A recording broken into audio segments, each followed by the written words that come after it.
Have you ever wished you could transform ordinary paper into something soft, flexible, and full of texture?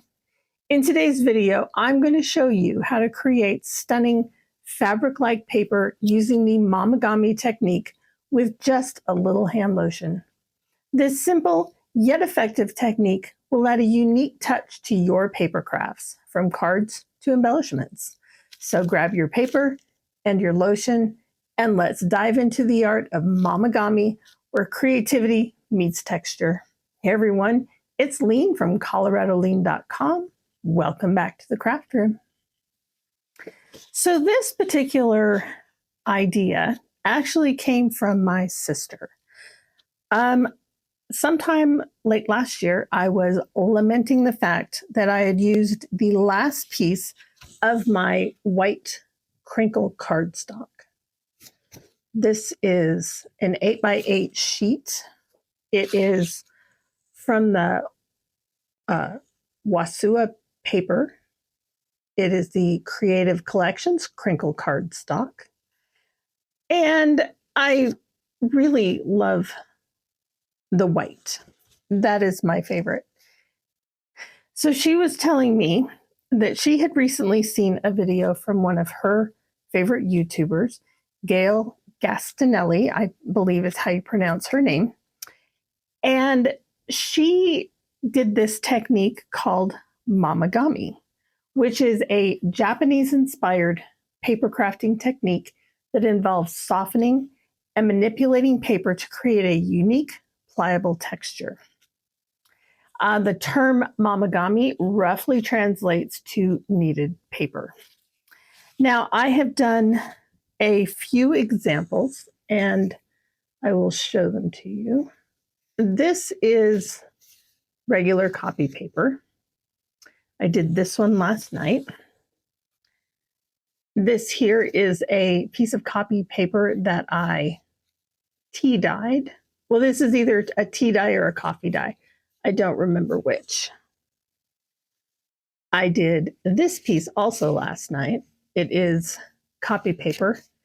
And I did some gel printing on here.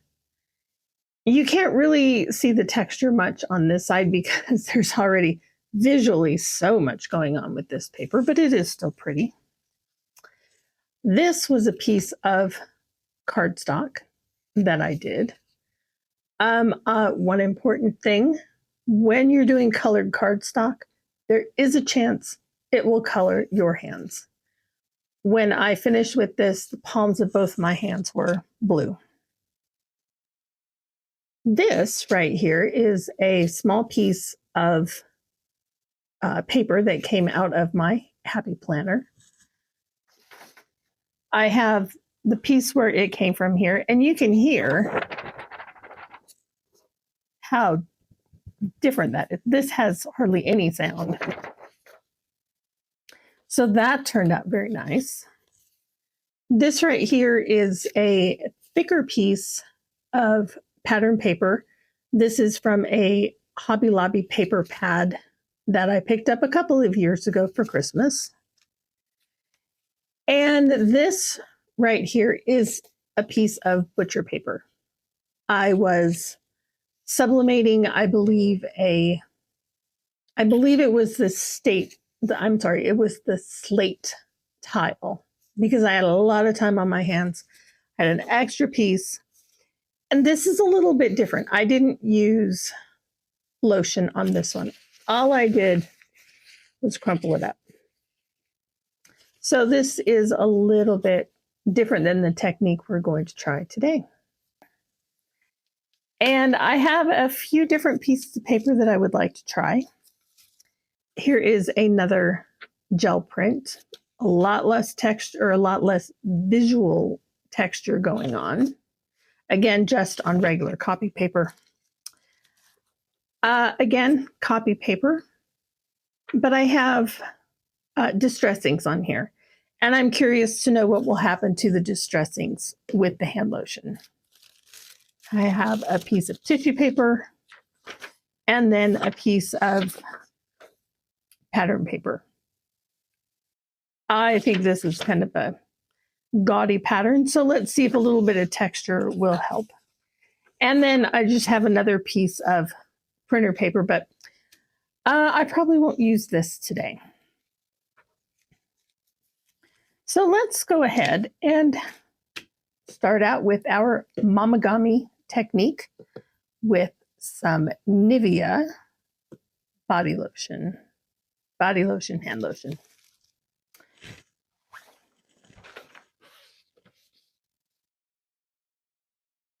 I probably don't necessarily need this down here, but you know, let's just put it down.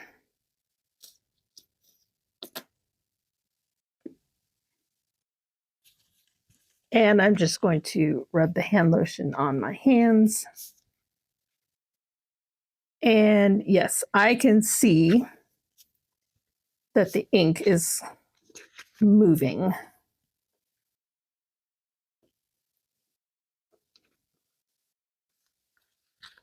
So after we get the lotion on, then we just ball it up.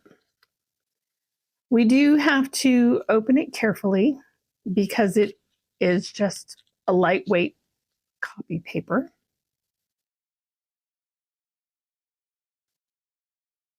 But we do want to also kind of knead it to soften the fibers, and that is what the hand lotion is doing.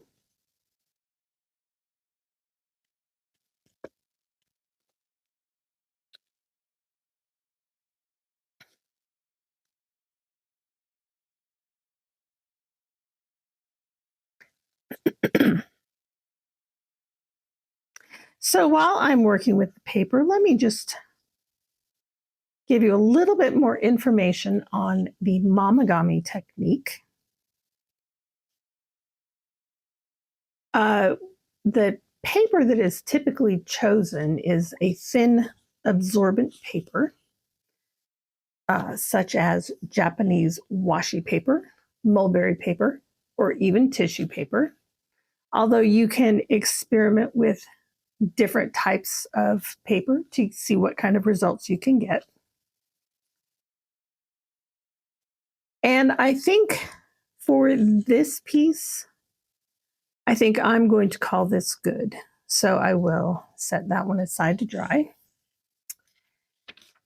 And let's try a piece of copy paper with a gel print on it. This is acrylic paint. So I will get some lotion on my hands and coat the paper.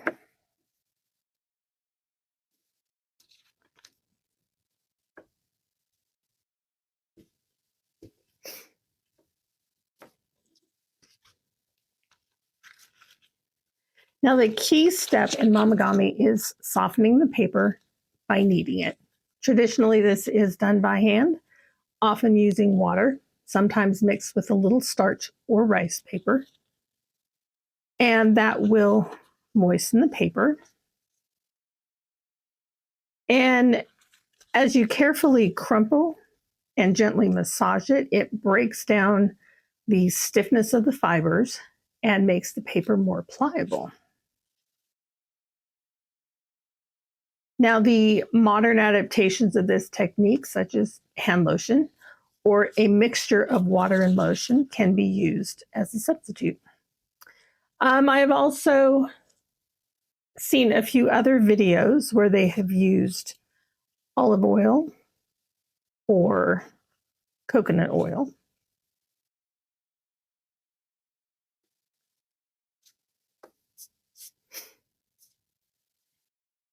So the technique is to crumple the paper, and that adds the texture, and then you smooth it out to however smooth you want it. If you want to leave it in a very crumpled state to get extra texture, like if you were doing some kind of 3D artwork, you could leave it like this, where it is very textured and still crumpled. Or what I'm going to be doing is I'm going to be smoothing these out. because I want the texture, but I also want to be able to still put this on a card or some kind of a paper project, excuse me.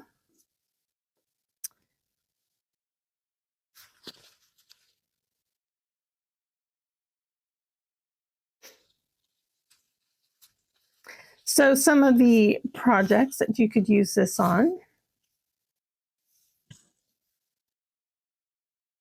you can cut it, fold it, layer it. I have seen where they have taken really large sheets and they have covered books with them, handmade books and journals. You could cut them out and turn them into flowers or other embellishments. So I'm really excited to try this tissue paper. I'm not sure exactly how this is going to work or what the end result will be.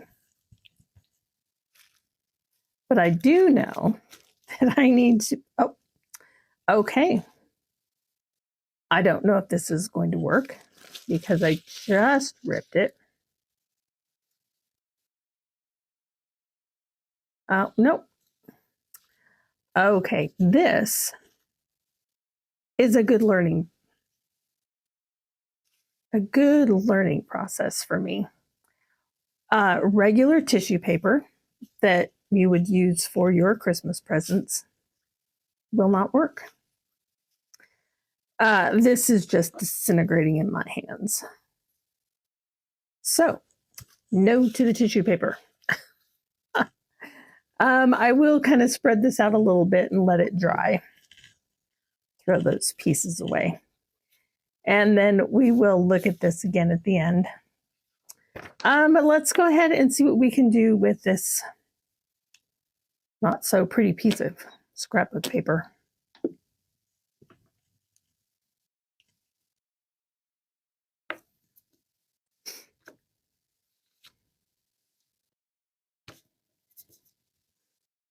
Here, I do have a few notes here. At least if I can turn the page. Let's see. So some of the other materials that you can use to soften the paper other than lotion is glycerin, which is a product in the hand lotion. So I'm sure that's why that works so well. You can use baby oil or mineral oil. However, with something like that, you would want to be very careful with it. If you put too much on, I don't know how that would dry. It may leach over into your project. However, the baby oil and the mineral oil will give the paper a smooth feel, and it will help it take on more of a fabric-like texture. They say that aloe vera gel is a natural and gentle alternative to lotion. It also has a soothing texture and can help soften paper without leaving it sticky or greasy, similar to the lotion. It is hydrating, but tends to have a lighter feel, making it a good choice for paper crafting. This one surprised me. Fabric softener. It says that it is sometimes used in paper crafting to soften the paper, similar to how it's used for clothes. It makes the paper more pliable and can add a subtle fragrance to the projects, which to me would kind of be a turnoff. And it says that it gives the paper a fabric-like texture, though it's best to use in moderation to avoid excess residue, which makes a lot of sense. I'm going to put just a touch. Oh, that was a touch too much.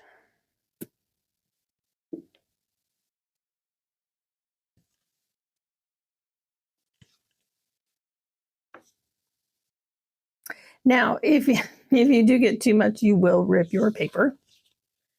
So be careful of that.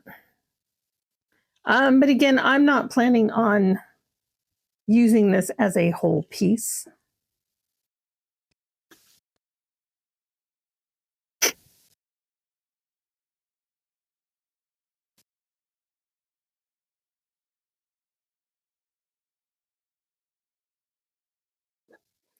Okay, so this piece is just tearing like crazy. So let's just finish the rip. And actually, that might be a good piece to put onto a card for a little bit of dimension. So let's just get another piece like that.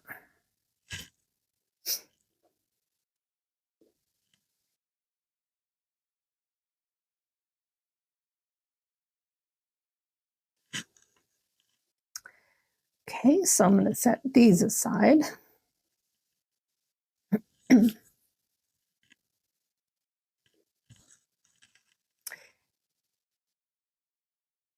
And now, just for kicks and giggles, I have one more piece of cardstock, and this is cardstock, that I created a design on here with the Gelli plate.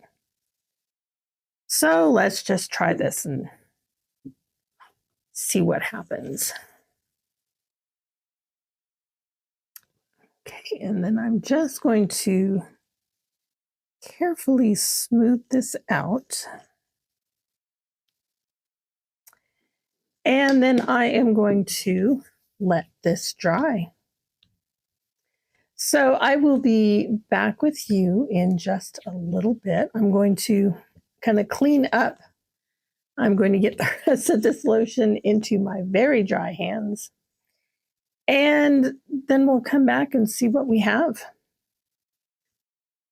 All of my samples have had a chance to dry. They've been sitting here for maybe an hour or so. And I just thought we would go over and look and see what happened. This one is the most interesting to me. As you'll recall, I used Tim Holtz's Distress ink on my Gelli plate, and I got this fun little pattern on there. And when I added the lotion, it took away some of the ink, I believe. And there are obviously some lighter spots on here, but there are also some locations where the ink is darker. So that's really interesting.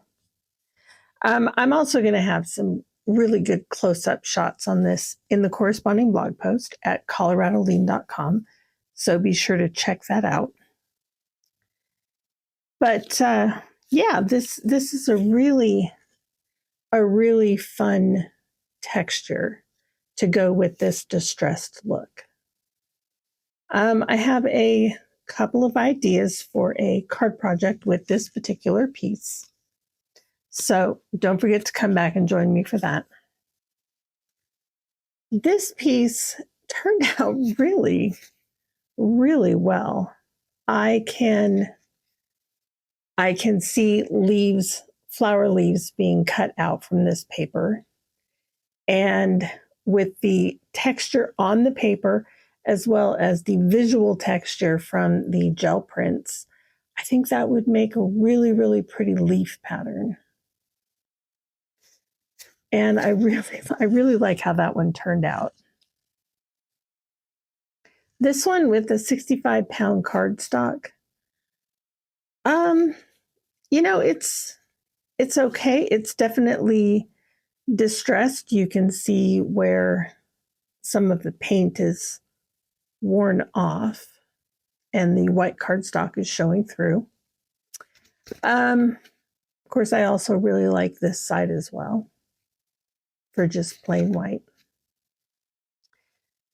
And then with my pattern paper, this one didn't fare quite so well. I think that last bit of lotion just was the downfall. I should have stopped a little bit sooner on this. However, I do like this pattern paper now. I think the extra texture with the Mamigami technique really helps. And then, of course, with the torn edges that I didn't know I was going to get, but I got anyway, I think that'll look really interesting on a card. And then we have this poor little piece of tissue paper. Yeah. If you're going to try this technique, I do not suggest using regular tissue paper.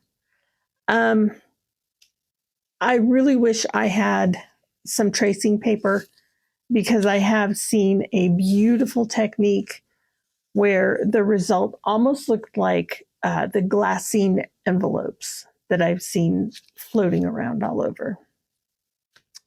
So there's today's adventure with the Mamigami technique.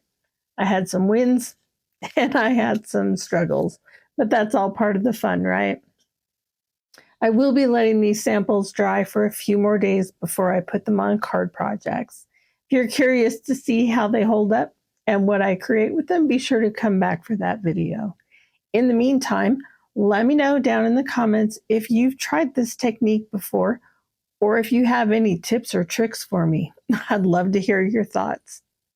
Thank you so much for joining me. If you liked this video, give it a thumbs up, subscribe to the channel, and don't forget to hit that notification bell so you know when I put up the next video. Until then, have a fantastic week, everyone. I'll see you next time. Bye.